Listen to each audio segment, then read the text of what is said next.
భారతదేశం అంటే భిన్నత్వంలో ఏకత్వం ఉన్న దేశం. అనేక జాతులు, కులాలు, భాషలు మాట్లాడేటోళ్ళంతా కలిసిమెలిసి ఉంటారు అని మనం చిన్నప్పుడు పాఠాలల్లో చదువుకునే అన్ని అబద్ధాలే అవుతున్నాయి ఈ నడుమ.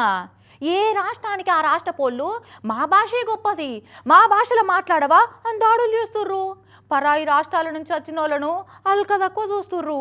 మహారాష్ట్రలో కూడా మరాఠే మాట్లాడాలి అన్న దాడులు పెరుగుతున్నాయి ఈ నడుమ. కావాలంటే ఈ ముచ్చట పురాగా చూసిరా పొర్రి. భారతదేశం భిన్నత్వంలో ఏకత్వం అన్న నినాదానికి తూట్లు పొడుస్తున్నారు కొందరు రాజకీయ లీడర్లు. వాళ్ళ పబ్బం గడుపుకునేందుకు జనం నడిమిట్లా సిచ్చు పుట్టిస్తున్నట్టే ఉన్నదని చాలా మంది మండిపడుతుర్రు. మహారాష్ట్రలో ఉన్నప్పుడు మరాఠే మాట్లాడాలి అన్న నినాదాలు మళ్ళా జోరందుకుంటున్నాయి. మొన్నట్లా ఓ స్వీట్ షాప్ ఓనర్ మరాఠీలో మాట్లాడలేదని కస్టమర్ను కొట్టిండు. ఇప్పుడు కూడా కసోంటి ముచ్చటనే మళ్ళోటైంది.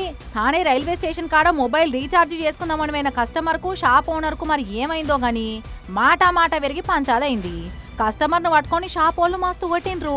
ఆ తన్నులు తిన్నాయనేమో శివసేన ఉద్ధవ్ ఠాక్రే పార్టీ కార్యకర్త. సీదా పోయి జరిగిన ముచ్చటంతా మాజీ ఎంపీ రాజన్ విచారేకు చెప్పుకుండు. మన ఊర్లో బతకచ్చి మనోళ్ళనే కొడతాడా, ఎవర్రా వాడు అని సెల్ షాప్ ఓనర్ను ఆయన ఆఫీస్కు పిలిపించిండు శివసేన ఉద్ధవ్ పార్టీ మాజీ ఎంపీ. ఇక ఏం రో, మహారాష్ట్రలుండి మరాఠీలో మాట్లాడవా, మా వాళ్ళనే కొడతారా, ఏడ్నుంచో బతకచ్చి మా మీన్నే రువాబ్ చేస్తారా అని మస్తుగా బెదిరించిండు. చెవులు పట్టుకొని బస్కీలు తీసుకుంటా కొట్టినందుకు మా ఓనికి క్షమాపణలు చెప్పురా అని దుఃఖపోలతోటి క్షమాపణ కూడా చెప్పించిండు. ఆడికే ఇడవలే, అంత మందిలా మావోడిని ఎట్లా కొట్టినవో ఇప్పుడు మావోడు కూడా నిన్ను అట్నే కొడతాడు, కొట్టురా బై దాది పెట్టుకోర్రి.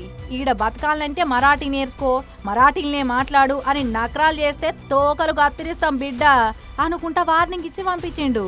అయితే ఉద్ధవ్ పార్టీ వాళ్ళు అధికారం పోయే వరకు మళ్ళా మరాఠీ నినాదం ఎత్తుకొని వలసొచ్చిన వాళ్ళ మీద ఈ తీర్ల పతారా చూయించి పలుకుబడి పెంచుకునే ప్రయత్నం చేస్తున్నారని అక్కడి అధికార పార్టీ వాళ్ళు మండిపడుతున్నారు.